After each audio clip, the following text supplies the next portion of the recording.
Hello दोस्तों, मैं अब आपको बताने वाला हूँ कि संबल योजना जो है मध्य प्रदेश शासन की बहुत ही शानदार योजना है और उसको किस तरीके से आप पंजीकृत कर सकते हैं और हितग्राही को किस तरीके से आप लाभ दिला सकते हो, उसके विषय में अब आपको मैं बता रहा हूँ कि आप पंजीयन किस तरीके से कर सकते हैं। ठीक है, अब आप देखते जाइए ये वीडियो।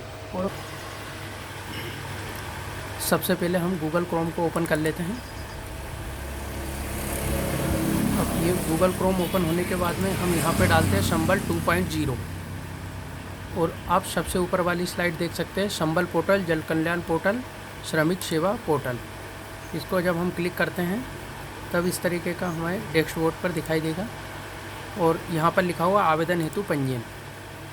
यहाँ पर हम आवेदन हेतु पंजीयन करते हैं। यहाँ सबसे पहले हमें शुरू में हितग्राही की आईडी डालनी है। जैसे अब हम डालने वाले हैं जी 122 7 4 5 9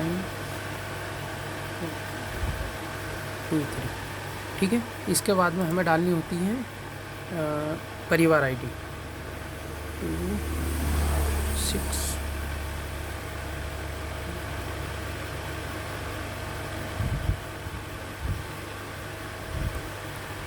और फिर जब परिवार आईडी डाल देते हैं उसके बाद हमें कैप्चर कोड डालना होता है 38 अब हम यहाँ पर इसे क्लिक करते हैं।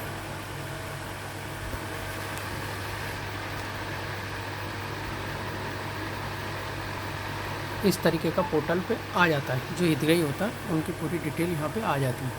फिर हम इसे ओके करके हम इसे आगे बढ़ाते हैं। अब आवेदन का प्रकार असंगठित में डालना है। जो तेंदुपत्ता तोड़ते हैं उनके लिए यहाँ पे आएगा।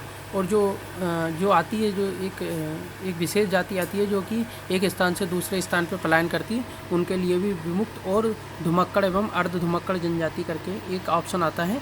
तो हम ज़्यादातर हम इसी में डालेंगे असंगठित, क्योंकि हम ज़्यादातर या तो कृषि से संबंधित होते हैं या किसी कारखाने या कोई ऐसी चीज़ बनाने में, अगरबत्ती या इस तरीके से, तो असंगठित। अब इसमें शिक्षा में डाल दीजिए आप अपन प्राइमरी या मिडिल जो भी डालना हो। तो जैसे ये मिडिल स्कूल पास है। अब इनका जैसे ये क्या सिलाई करती हैं, तो ये सिलाई में नियोजन। इस तरीके के हमें ऑप्शन बहुत सारे दिखाई देते हैं। तो इनमें से हम किसी एक ऑप्शन को अपन चयन कर सकते हैं। जैसे कि कोई खादी ग्रामोद्योग, कोई कुम्हार है, जिस तरीके मट्टी से काम कर रहा है, पापड़ बनाता हो, खेल खिलौने, तो ये जो है हितग्राही ये सिलाई से हैं। अब इनमें क्या ये इनका व्हाट्सअप सूचना चाहते हैं तो हाँ ठीक है, यदि नहीं तो फिर नो रहने दीजिए इनको। आयकर दाता तो नहीं है, ये आयकर दाता विशेष करके ये नहीं होता है। जो किसान और जो मजदूर होता है वो टैक्स जमा नहीं करते हैं, मतलब वो उसकी श्रेणी में नहीं आते हैं। और शासकीय सेवा में कोई कार्यरत तो नहीं है, वो करेंगे। इनके पास ज़मीन कितनी है, मतलब एक हेक्टेयर से ज़्यादा तो नहीं है, 1 हेक्टेयर मतलब 2.5 एकड़। और 2.5 एकड़ यदि होगी तो फिर 2.5 एकड़ से अधिक होगी, 2.5 एकड़ तक पात्र है, तो ये नहीं है। ठीक है, अब इनकी ये घोषणा अपन इनको सारे चयन कर लेंगे और इसे हम आवेदन को सबमिट कर देंगे और इस तरीके से इनका पंजीयन हो जाएगा। और Ctrl P दबा के हम इस पूरे फॉर्म को हम प्रिंट दे सकते हैं।